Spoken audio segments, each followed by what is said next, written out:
Hello everyone, it's me, Juan Gamer 54 back in the video, and today, we're back. We're so back.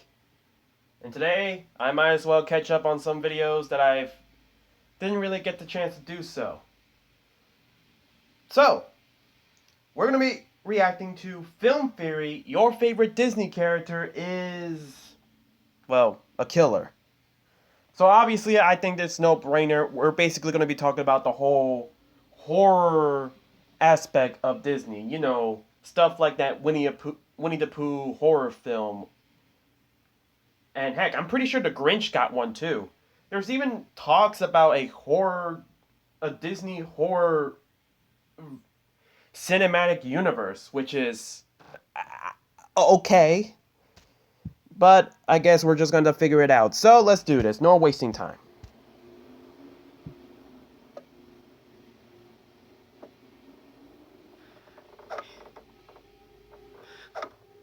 Okay, someone's boarding up.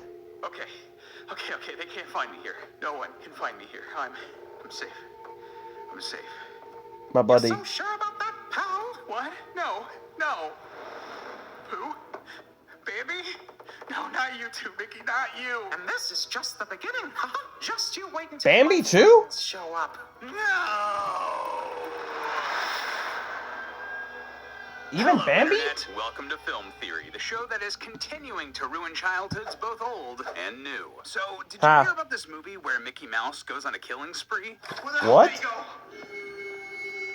Yeah, this is a very real movie called Mickey's Mousetrap, and as of the time of writing, it's supposed to release in early April. We'll see if that actually happens. It definitely did how not. the heck is this a thing? How could Disney let this clear ripoff slip through the cracks? And how have they not sued these filmmakers into oblivion for misusing their primary mascot? Well, we actually explain exactly how in a video from last year about another of Disney's characters turned movie monster, Winnie the Pooh. So go check that out if you want the full story. But the long and short of it, Steamboat Willie, the cartoon that featured the original appearance of Mickey Mouse, has now entered the public domain here in the United States. Yes. So everyone owns Steamboat Willie and all of its characters, with some pretty significant caveats. Again, go watch that older theory where we explain everything in detail. It's something we're going to be seeing a lot more of in the coming decade as more and more of these pillars of pop culture start entering the public domain.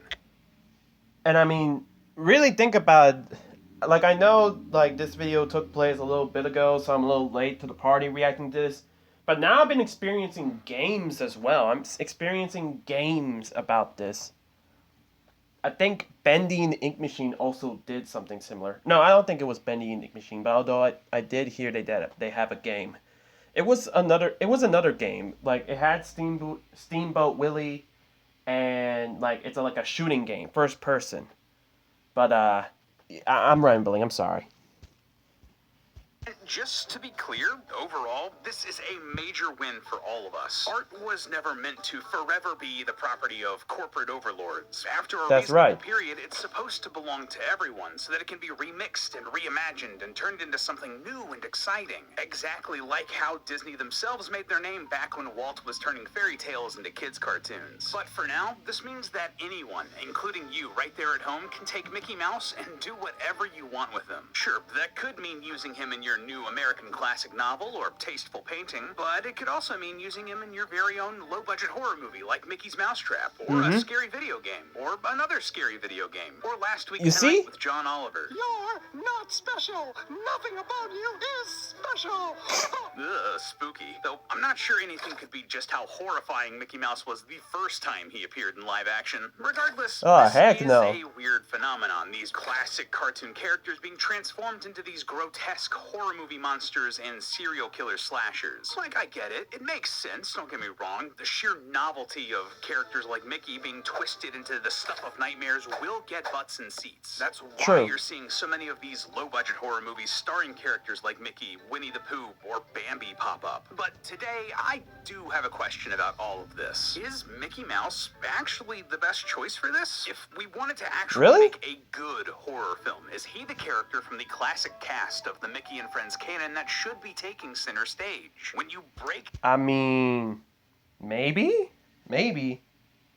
I'm more surprised that there's a Bambi horror film. I mean, I guess, like, does anyone know the plot of the Bambi one? like, I'm confused.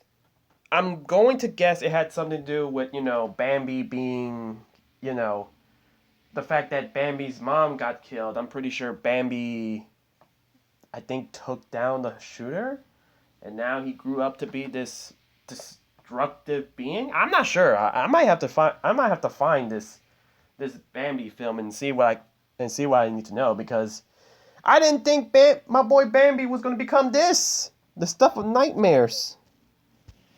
Down what actually works in scary cinema, which of Walt's creations would actually be the most effective mass murderer on Main Street, USA? Who would be the best Disney movie monster? Prepare those fast passes, friends. Let's dive into the magic and find out. And speaking of classic, iconic characters, you don't get more classic or iconic than Godzilla and Kong. And I have going to be measuring this. Well, after watching a lot of horror films, I've narrowed down what makes a good scary movie villain down to 3 main pillars. First, what's the potential for their unique design? You can recognize many of the best horror monsters and villains at a glance. The Xenomorph, Samara, even Michael Myers with his Bill Shatner mask. Yeah. See these guys, and you instantly know who they are and what their deal is. So, which of these Disney characters can get us that same effect? Secondly, we'll want to look for memorable powers or abilities. What sets these monsters apart from the rest of the pack? Freddy Krueger can kill you in your dreams. Yeah. Pennywise can weaponize and feed on your fear. Both owe a lot of their longevity to those powers. And thirdly, we're going to look at the character's ability to act as a commentary on what society fears. Ooh. The best horror films have villains that are born of what our culture is collectively afraid of. The Thing might be the best example I can think of, exploiting Cold War era distrust of your neighbor or stranger danger to create a true S. Oh yeah, that's true. I actually watched The Thing during Mexico. Capture just a fraction of that dark magic, we are golden, or bloody. I'm not sure which is preferable in this situation. On top of that, we'll also be measuring the characters in a 4th category, their importance to Disney. This will act as a gauge of how much of a draw this character will be in today's pop culture, because if we're making a public domain horror movie ripoff, we want people to actually see it. Now with these 4 yeah, like who's gonna watch a Chicken Little one? Out of 4. At the end, we'll tally up each score and see who wins. Which brings me to, who are our contenders? Oh, come on. Energy costs. Which brings me to, who are our contenders? Well, just so we aren't going way overboard here and talking about like 25 different characters, we're gonna have to be a little judicious about the who we talk about. Obviously, we have to put Mickey Mouse himself in the ring, as well as Donald Duck and Goofy, who make up Disney's big 3. We're also gonna bring in Mickey's original nemesis Pete, as well as Clarabelle Cow and Horace Horsecollar in a single entry. Okay. Those characters actually predate some of the main Mickey cast and have very similar roles and abilities in the early cartoons, thus them being just a single entry. And finally, we're also going to include Oswald the Lucky Rabbit, who you probably know best from the cult classic video game Epic Mickey. Oswald was Walt Disney's actual first cartoon character before he made Mickey, but whom he lost ownership of due to murky contracts. And fun fact, Disney wanted the rights back so badly that the company traded an actual, real human being, sportscaster Al Michaels, in exchange for Oswald back in 2006. You cannot make this up. Now, you might have noticed some pretty big that's crazy. Like Minnie Mouse, Daisy Duck, and Pluto. Sadly, they didn't make the cut for a couple of reasons. Firstly, Pluto is pretty much just a dog, something pretty common in horror cinema. While Minnie and Daisy are basically just female versions of Mickey and Donald. We didn't want to retread the same ground, and they don't bring a whole lot new to the table. Hey, don't blame me, blame Disney. And as for other, more obscure characters, if part of the reason that they're being strip-mined for these public domain horror movies is the novelty of seeing a popular cartoon character do murder, I'm not sure the same sort of draw from Mortimer Mouse, the Mad Doctor, or the Phantom Blot. Oh, come on! Finally, with all of that set up out of the way, the freaking Mortimer Mouse coming in with the ha-cha-cha. He infiltrated poor Kevin. He was going crazy after hearing all that. I'm telling you, his timeline was filled with nothing but him. God dang. let's dive into things. First up, Disney's OG villain, Pete. Now, modern versions of Pete are supposed to be a cat, but you look at this thing and you tell me it's a cat. No. Like, maybe it's a Maine Coon? He always looked more like a bear to me, personally. True. But that confusion could make for a fun monster design. Additionally, for a while there, the character was known as Peg Leg Pete, and combined with his original steamboat pilot persona, that could give us a really strong visual identity, like a pirate bear cat. So a solid 3 out of 4 for unique design. True. Early versions of the character saw Pete take on various professions: a hunter-trapper, an athlete, an Old West desperado. You get the Honestly, idea. the first one, the He's hunter. sort of all over the place. But all in all, Pete was very strong, so a horror version of that character should definitely work with that. And True. Pete's roots as a feline also help him from a speed standpoint. Uh-huh. Despite his bulk, Pete has usually been depicted as shockingly agile, able to keep up with the likes of Mickey. But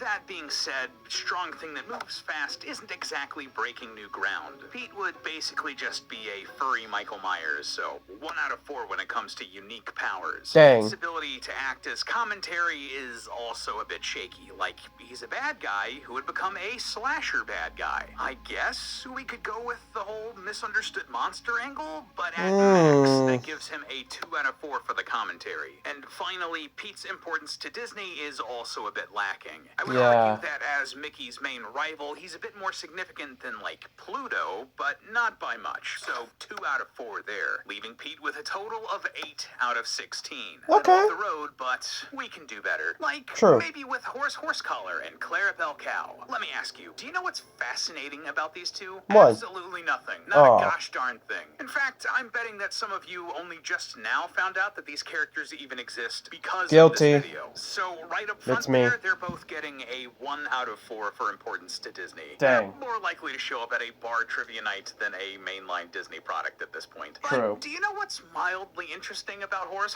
Collar, and Clarabelle Cow, and what? why I wanted to talk about them today? They're two of just very few characters in the Mickey and Friends canon that have been shown to walk both upright and on all fours in the same cartoon.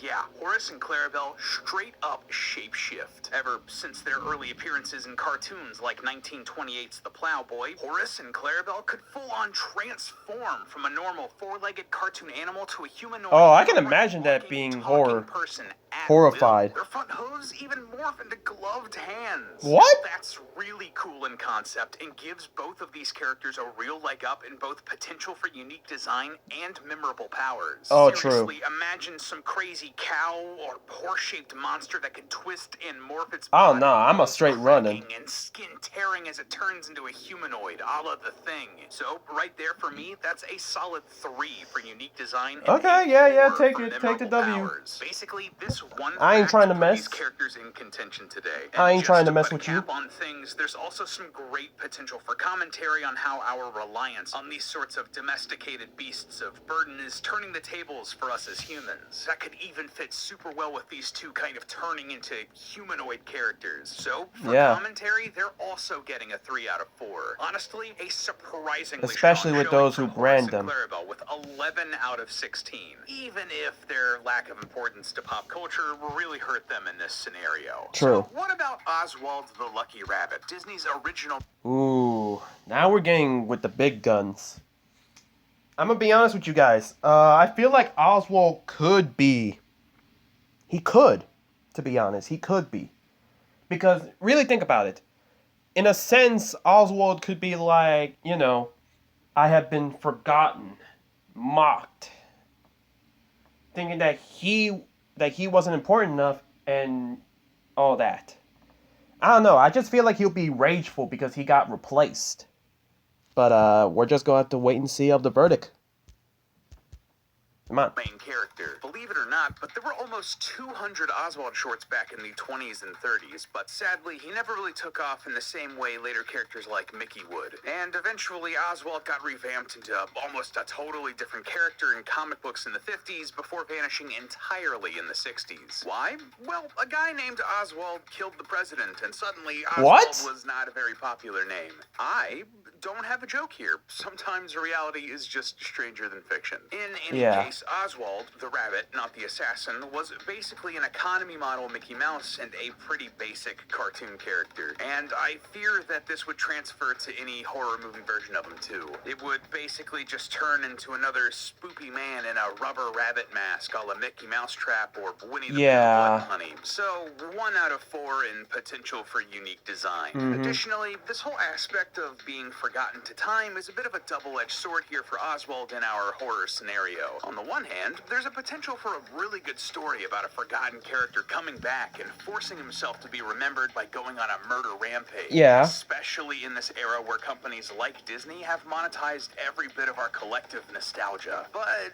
on the other hand, well, even if the Disney corporate machine wanted Oswald back, he disappeared from history for a long time, and basically nobody cared. So a solid 3 out of 4 that's probably potential for commentary, but a paltry 1 out of 4 for his importance to Disney. As for his unique powers, here's where Oswald really shines, because his main power is literally in his name. Oswald, the Lucky Rabbit. There hasn't ever really been a horror movie monster that has weaponized luck. Okay, come on now. You didn't have to do it to me like this. Something really clever and unique. Like, just imagine a monster that could cause some sort of Final Destination-esque Rube Goldberg machine of death just by tweaking the luck of its victims. So Oswald gets a 4 in this category. All right, Oswald. For a total of 9 out of 16.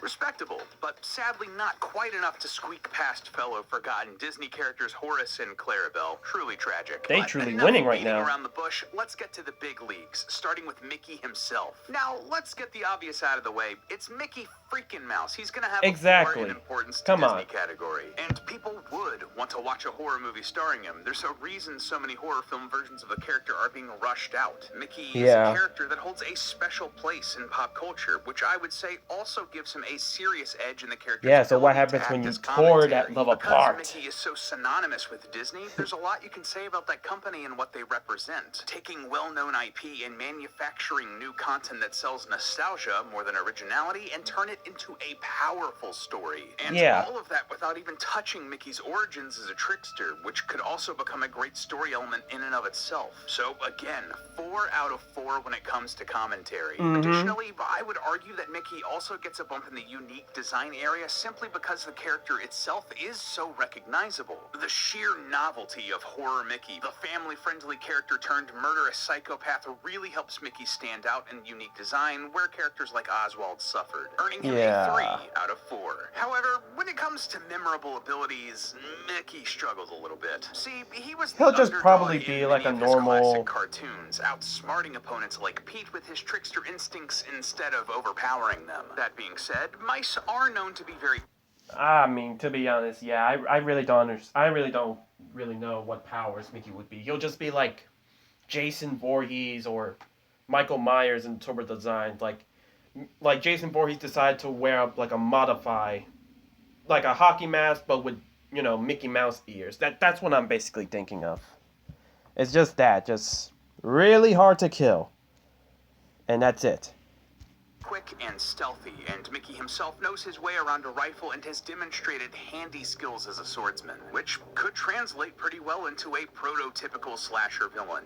Basically exactly what we see in Mickey's Mousetrap. That being said, the thing that keeps Mickey from getting a 1 here is potential in the near future. See, Fantasia was released in 1940, which means that it will also be in the public domain in the foreseeable future, meaning that there's a world where Mickey is getting legit magical powers in these horror movies. And by that point, I'm sure we're gonna have so many freaking horror movies with this character that it's gonna make Jason in space look reasonable. So, Mickey, that checks out. And it could be scary, so 2 out of 4 for unique powers. Oh no, if we get a horror Mickey with the powers of Fantasia Mickey Mouse, or better yet, if we have a horror Mickey with the same powers as King Mickey from Kingdom Hearts, oh no, it's over. Everyone pack up your bags. We're going to Dimension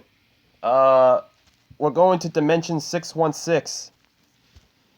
Either way, this leaves Mickey in a great position at the head of the pack here with 13 out of 16 points. But is the mouse the head honcho? Next up, the character that might be Mickey's main competition here, Donald Duck. Alright. I might be saying something stupid, but I think I got my money on Donald. Because really think about it, he's a veteran. He's a veteran, to be honest. And we all know, let's be honest, he's a veteran. So if you really think about it, his mind would be twisted so much. And come on. When I think of anger, I think of Donald Duck. I think of anger with Donald Duck. I mean, that. I can't believe I just did that. But he would do that. Like, just imagine a horror version of that. Like, oh no, you got it. Not mince words here. Donald is the only of Disney's characters whose personality would need zero adjusting to star in a slasher movie. The Duck's a full-blown psycho. Prone to violent outbursts, temper tantrums, and fits of blinding rage against everyone from his best friends to random strangers. It's easy to see why this loose cannon wildcard was actually more popular than Mickey for much of the 30s and 40s, and why he may be the more effective killing machine. For one thing, did you know that Donald is the only of Mickey's friends with an actual military service record? Yeah. For real. Donald Duck was frequently used in old propaganda cartoons and has been recognized as a well-decorated soldier by the real United States military in the real world. In real life. All in all, this does a lot for Donald across all of our categories. First of all, a horror movie villain that used to be a military service member allows us to do a lot with social commentary, exploring themes of PTSD or how soldiers often struggle to reintegrate with society after their service. There's a really powerful story in there about the lack of empathy and support that our service members are given. So, kind of like the first Rambo, but with a duck instead of Sylvester Stallone. It would also give our movie monster Donald access to all of the training and equipment that the real U.S. military offers. So, this is a duck that can fight and shoot on top of his quick temper.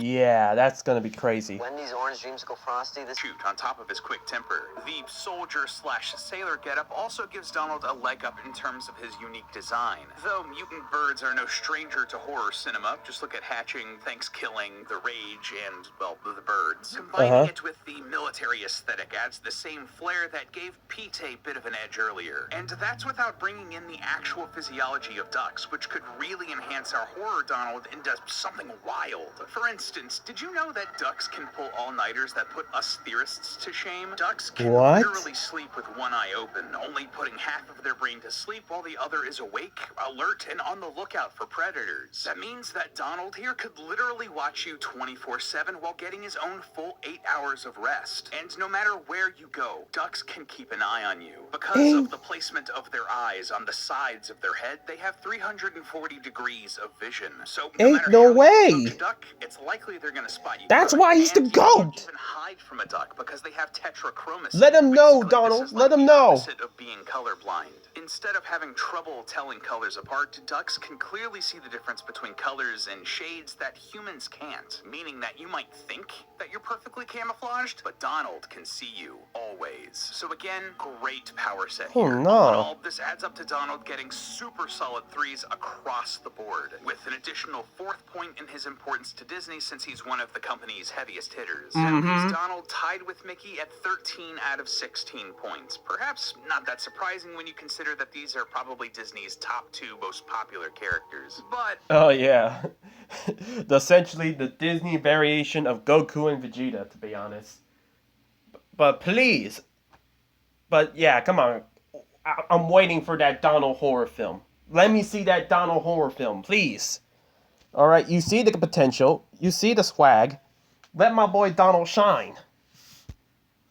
As they duke it out, we do have one final contestant to talk about. Who? George G. Goof, better known as Goofy. Yay! Going into this whole episode, I had a feeling that Goofy was going to be an underdog to take the whole thing, for a number of reasons. Why? Firstly, just like Mickey and Donald, Goofy is one of Disney's big 3, automatically giving him a 4 in his importance. But it's when you start breaking down the other categories that things really get interesting. For instance, what exactly is Goofy again? Like, he looks to be some sort of dog, but not a dog like Pluto is, so he's more of a weird dog human hybrid. That right there already has a lot of history with the horror genre, and we could pull from werewolf mythology here. But there's actually a different direction that I would go. See, a strangely recurring motif in early Goofy cartoons was to set him in the American Southwest, like in El Guacho Goofy and Two Gun Goofy.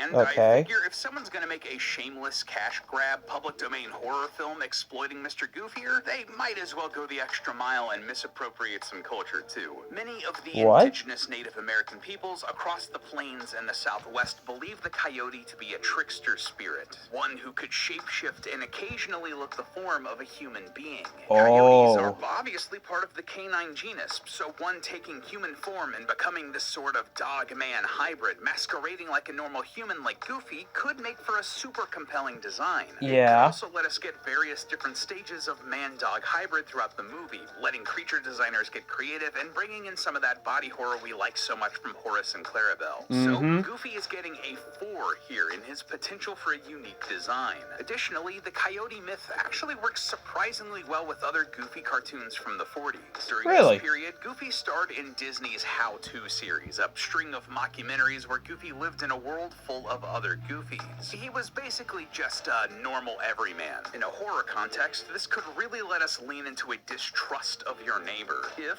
for a great deal of the movie, Goofy just looked like any old normal person, this disguise could lead to some great tension as our protagonists tried to figure out who is the trickster spirit haunting them. Can you trust your neighbor, your partner, your best friend, your dog? Or are they a coyote man trying to trick and murder you? That is a great analog for the real world distrust a lot of people are feeling for their fellow human beings right now. So again, that's a 4 for potential commentary. And what's more, this how-to series also demonstrated Goofy's ability to master pretty much any physical athletic feat you can imagine, including gliding, skiing, swimming, fishing, hockey, baseball, gymnastics, golf, Olympic track and field, and even the history of martial arts. On top of taking advantage of the shapeshifter coyote trickster spirit, the Goof is also just a monster when it comes to his physical prowess. So that's a solid 3 for Goofy's powers and abilities, him with Goofy out of 16 points and putting him clearly at the head of the pack. George G. Goof is our winner today and clearly the best pick for a Disney horror movie. For almost a century, we've seen Goofy as this lovable, lanky dude just trying his best, trying to be a good dad.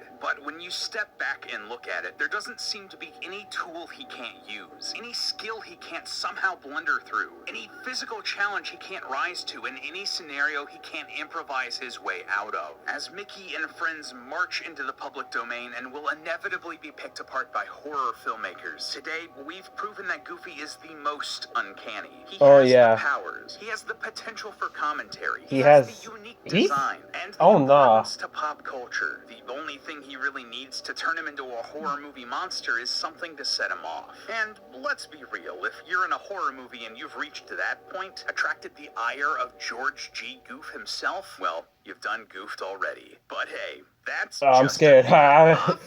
You can't tell, but I have my arms flinched up. You guys can't tell, but I have my arms flinched up. I was scared. I literally was throwing up the Wakanda forever. But dang, Goofy. Dang. Okay. My fault, OG. My fault. I didn't think it was like that. But I still think I should see a Goofy. I should see a Donald one before I see Goofy. Just saying. But anyways, guys, that's going to be the video. Thank you guys so much for watching. Make sure you like the video so I know you guys enjoyed. Comment down below. Who do you guys think is the best? Who do you guys think would be the best? Which film do you think is best to be a horror film? Because I'm not going to lie. Bambi, yeah, it's surprising, but I don't think it should be. But I don't think it could work as a horror. I mean, but we'll see. I mean, like, shoot. I mean, I just saw I saw the horror version of the Grinch, or I guess the name Krampus, I think. So, what movie do I think would be a best horror film? I don't know, but all I just know is that my boy Donald, yeah, he gonna be a horror film, a horror film icon. Just you wait, Mickey. Just you wait. Once my boy enters the public domain, it's over. But I did not expect Goofy to be, like, you know, to be the runner-up. And you know what? Subscribe! We're trying to play daily. This is One Gamer 54 signing off.